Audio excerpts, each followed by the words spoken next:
जैसे हम आश्रय लेते हैं, किसी का प्रश्न था उसी भगवान के विषय में, तो जैसे हम आश्रय तत्व का वो रखते हैं कि प्रभु हमारी रक्षा करेंगे, प्रभु हमें। तो आज किसी का एक प्रश्न था, तो उन्होंने लिखा था कि वो किसी डॉक्टर के पास गए, वो कोई स्पर्श उन्होंने गलत किया।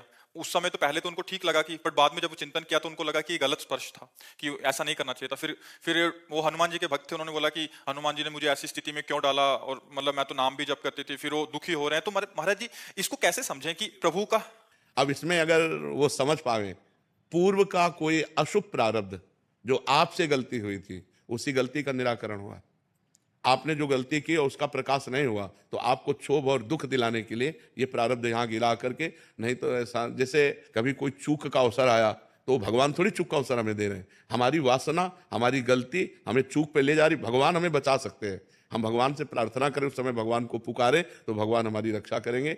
जैसे बड़ी बड़ी पवित्र साध्वियों के ऊपर गलत दृष्टि वाले, अब जैसे गंगा यमुना बाई थी वृंदावन में, तो पवित्रता से भजन करती थी, तपस्वी थी, विरक्त थी। अब ब्रह्मचारिणी थी, तो ब्रह्मचारिणी में तेज होता। तो अकबर बादशाह का भांजा, वो यहाँ आगरे का अधिकारी था, तो वो यहाँ वृंदावन आया अपने परिकर के साथ। तो उसने देखा इतनी सुंदर साध्वी और तो तपस्विनी तेजस्वी, वो लुभायमान हो गया। तो उसने कहा इनको हमारी सेवा में भेजा जाए। बोले ये संत हैं, कोई ऐसे थोड़ी है कि ऐसे आ जाएंगे।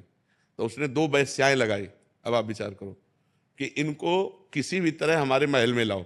तो वेश्याएं साधु वेश धारण किया और वहां सत्संग करने लगी, बैठने लगी, सुनने लगी, प्रणाम करना, और रोज जाने लगी। 10-15 दिन रोज गई, और एक दिन नहीं गई, फिर दूसरे दिन गई। तो पूछना बनता है ना कि आप 10 दिन से रोज आ रही थी, आई नहीं आप। तो उनका हमारे यहाँ एक बहुत बड़े संत आए हैं, हम उनकी सेवा में कल थी इसलिए नहीं आ पाए, आप चलेंगी क्या? क्योंकि उनको पहुंचाने का पैसा दिया गया था उसके पास। तो उनका यदि संत आए कहाँ? बोले यहीं पास में ही है, मथुरा में। मथुरा में उसकी भी हवेली थी। चलो, सोचा कि संतों से मिलने में क्या। अब गए तो हवेली, तो उन्होंने सोचा संतों को हवेली और झोपड़ी से क्या मतलब, आए होंगे तो हवेली में रख दिया होगा। अब जे ही हवेली के अंदर, उसे बाहर से सिटकिनी लगा दी वैश्याओं ने। वो तो पैसा के लिए थी, और जो अंदर गई तो बादशाह का भांजा हो। अब वो समझ गई कि मुझे नाटक करके फंसाया गया। तो गए दूर रहना, स्पर्श मत करना। वो तपस्विनी थी, अब वो काहे को माने, अब उसकी हवेली के अंदर आ चुकी है, बंद है, शासन उसके हाथ में, बादशाह उसका मामा है, तो उसको कोई फर्क तो था नहीं। वो जे ही आगे बढ़ा तो उन्होंने श्री हरिवंश, श्री हरिवंश, श्री हरिवंश, जे ही नाम पुकारा। रसिकनंदन वाले में चरित्र है, श्री हरिवंश से सोई उसको दिखाई दिया कि बाई जी की जगह बबर शेर, और दहाड़ करके उसको पैजामा गीला हो गया, लघु शंका कर दिया, बेहोश हो गया, और बाई जी अंतर ध्यान यहाँ वृंदावन में।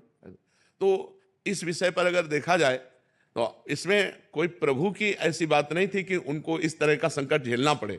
उनका कोई प्रारब्ध था, ये प्रभु की कृपा रही कि उन्होंने गंगाबाई यमुनाबाई को इस तरह से भगवान ने बचाया, ये प्रभु की कृपा रही। लेकिन उनका कोई पूर्व का ऐसा प्रायश्चित रहा कि जो उसके सामने जाना पड़ा और वो गंदी दृष्टि से ऐसा देखा, क्योंकि वृंदावन में बहुत थी, उन्हीं के ऊपर क्यों दृष्टि गई?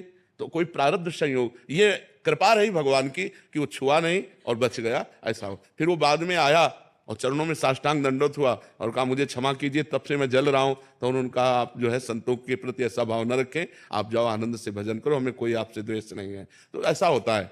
तो उसमें ये नहीं कि हमें भगवान ने बचाया, भगवान ने तो बचा ही लिया, पर वो आपका कोई कर्म ऐसा था जो।